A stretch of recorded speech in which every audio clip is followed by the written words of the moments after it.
नमस्कार दोस्तों, स्वागत है आपका एक और नई वीडियो में।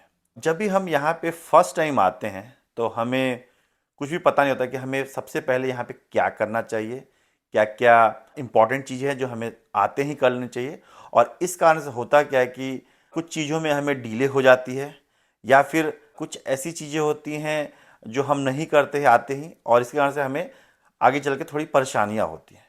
तो इस वीडियो में मैं आप लोगों के साथ डिस्कस करने वाला हूँ कि जब आप यूएस में आते हैं तो आते ही सबसे पहले जो सबसे इम्पॉर्टेंट चीज़ें हैं वो क्या क्या आपको करनी चाहिए।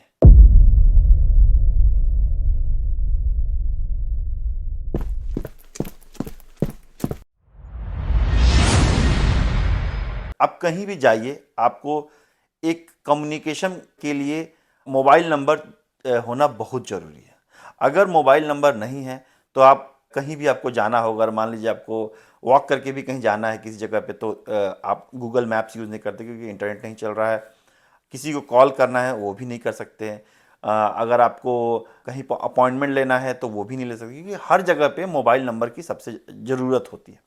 तो सबसे पहले आते ही सबसे पहला काम यहाँ पे करना है वो आपको है कि एक मोबाइल का सिम लेना है। अब सिम कौन सा लेना है? अगर आप फिजिकल सिम लेने जाइएगा तो उसमें समय लगता है।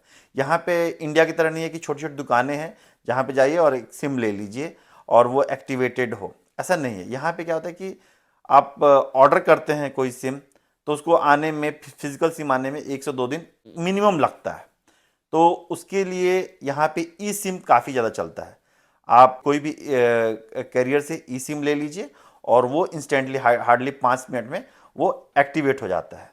तो सबसे पहले यहाँ पे आप मोबाइल सिम लीजिए। तो यहाँ पे बहुत सारे कैरियर हैं जो प्रीपेड देते हैं, जैसे कि आपका मिंट है, विजिबल है, हेलो है, इस तरह से बहुत सारे, मतलब मुझे लगता है कि 6-7 प्रोवाइडर है जो आपको प्रीपेड सिम देते हैं। मैं जब शुरू में आया था तो आते ही मैंने मिंट का सिम लिया था और वो मुझे उस समय ऑफर दिया था 3 मंथ्स का $45 प्लस सम टैक्सेस, सो बेसिकली $53 के आसपास मुझे पड़ा था, जिसमें मुझे अनलिमिटेड कॉलिंग, अनलिमिटेड एसएमएस और अनलिमिटेड मोबाइल डेटा मिला था।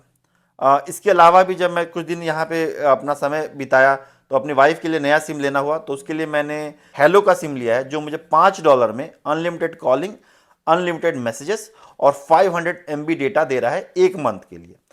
तो जब भी आप आते हैं, आने से पहले 2-3 दिन पहले इंडिया से ही आप ट्राई कीजिए कि कोई सिम ले लें, ताकि आते ही यहाँ लैंड करते ही एयरपोर्ट पे आप उसको एक्टिवेट कर लें, या फिर हो सके तो शायद इंडिया से भी ई सिम एक्टिवेट कर लें। तो बेसिकली ई सिम होता क्या है कि आप वो बाई करते हैं और आपको एक कोड काइंड ऑफ आपके ईमेल पे आता है और जो उसको आप एक्टिवेट कर सकते हैं। तो अगर आपके पास ई सिम वाला फ़ोन है तो बहुत बढ़िया है। अगर नहीं है तो भी आप अगर आपके कोई फ्रेंड वगैरह हैं तो उनके थ्रू आप फिजिकल सिम यहाँ पे लेके रख सकते। दूसरा सबसे ज़्यादा इंपॉर्टेंट चीज़ है वो मैं बोलूँगा अपार्टमेंट। तो अपार्टमेंट आप चाहें तो इंडिया से भी आप बुक कर सकते हैं, या फिर आपके अगर यहाँ कोई फ्रेंड है तो वो जिस अपार्टमेंट में रह रहे हैं अगर वहाँ पे पहले से कुछ अवेलेबल है तो अपने फ्रेंड्स के सहायता से आप अपना अपार्टमेंट ढूंढ सकते हैं। इसलिए मैं बोल रहा हूँ अपार्टमेंट के लिए क्योंकि यहाँ पे घर काफ़ी कम होती हैं और जो व्यूइंग के लिए भी जा भी रहे हैं तो वो शायद 15-20 दिन बाद अवेलेबल हो, तो उस केस में आपको होटल में रहना पड़ता है और होटल का कॉस्ट काफ़ी महंगा होता है। थर्ड है आपका बैंक अकाउंट। तो आप यहाँ पे जब भी आप अगर जॉब भी कर रहे हैं या फिर आप स्टूडेंट हैं तो उसके लिए बैंक अकाउंट आपको ज़रूरत है। जॉब कर रहे हैं तो आपकी सैलरी के लिए, और अगर आप स्टूडेंट हैं तो शायद आप पार्ट टाइम जॉब करोगे उसके लिए चाहिए होगा, या फिर आप इंडिया से कुछ पैसे वगैरह मंगा रहे हो अपने खर्चे के लिए तो उसके लिए चाहिए होगा। तो ये थर्ड इंपॉर्टेंट चीज़ है और ये बैंक अकाउंट ओपन करने का एक पूरा मैंने वीडियो बना रखा है जो आप मेरे चैनल पे जाके देख सकते हैं। फोर्थ सबसे इंपॉर्टेंट चीज़ है एसएसएन। अगर आप जॉब करते हो तो आपको एसएसएन चाहिए ही चाहिए, उसके बिना आपकी सैलरी क्रेडिट नहीं हो सकती, तो एसएसएन आपको बनवाना ही पड़ेगा। और अगर एज ए स्टूडेंट आप आ रहे हैं और आप पार्ट टाइम जॉब करना चाहते हैं तो उसके लिए भी एसएसएन की ज़रूरत पड़ती है। तो इन दोनों सिनेरियो में आपको एसएसएन चाहिए ही होगा। आप आने के पहले भी आप अपॉइंटमेंट ले सकते हैं, उसका सारा डिटेल मैंने अपने एक वीडियो में दिया है जो आप जाके देख सकते हैं। ये जो 4 चीज़ें हैं ये सबसे ज़्यादा इंपॉर्टेंट है। इसके बाद जब आप घर सेटअप करते हो, जब आप अपार्टमेंट आपने बुक कर लिया, वहाँ पे आप जा रहे हो, तो उसके लिए शुरुआत में कुछ चीज़ें चाहिए होंगी, जैसे कि बेड चाहिए होगा, लैंप चाहिए होगा, जो शुरू में जो अभी आपकी जब आप मूव इन करोगे तो सोने के लिए चाहिए है, लाइट चाहिए। तो वो सब चीज़ें मैंने आपको अपने अपार्टमेंट टूर में बताया ही था कि यहाँ पे बेड वगैरह नहीं मिलता है, तो वो सब चीज़ें आप ज़रूर ले लीजिएगा। उसके बाद अलावा आपको इंटरनेट कनेक्शन चाहिए होगा, तो वो तो जब आप घर लोगे तभी ले सकते हो। ऐसा नहीं कि यहाँ पे इंटरनेट कनेक्शन के लिए आपको एड्रेस प्रूफ चाहिए, जस्ट आप अगर आप घर आपने बुक कर दिया, अपार्टमेंट आपने बुक कर दिया, अगर आपका लीज एग्रीमेंट साइन नहीं भी हुआ है तो भी आप ले सकते हैं। वो एक डिवाइस होता है और जो भी उस एड्रेस पे देता है उससे आप जस्ट डिवाइस लेके आ जाइए, और उसको जब आप मूव इन हो रहे हैं तो उसी दिन से आप उसको यूज़ कर सकते हो। उसके अलावा जब आप घर में मूव होते हो तो अपने यूटिलिटीज़ के हैं उसको अपने नाम पे कराना पड़ता है, जैसे कि इलेक्ट्रिसिटी हुआ, वाटर बिल वगैरह सब आप अपने नाम पे करवाता हो, तो वो तो आप मूव इन होने के बाद भी कर सकते हो। और हर अपार्टमेंट का अपना अपना खुद का प्रोसेस है, वो आपको जो भी अपार्टमेंट आप मूव होगे वहाँ पे कर सकते हो। और उसके अलावा एक चीज़ और मैं बता रहा हूँ कि आपको किसी ऐसे दोस्त की भी जरूरत पड़ेगी जिसके पास कार हो, क्योंकि आप आते ही कार नहीं खरीद सकते यहाँ पे।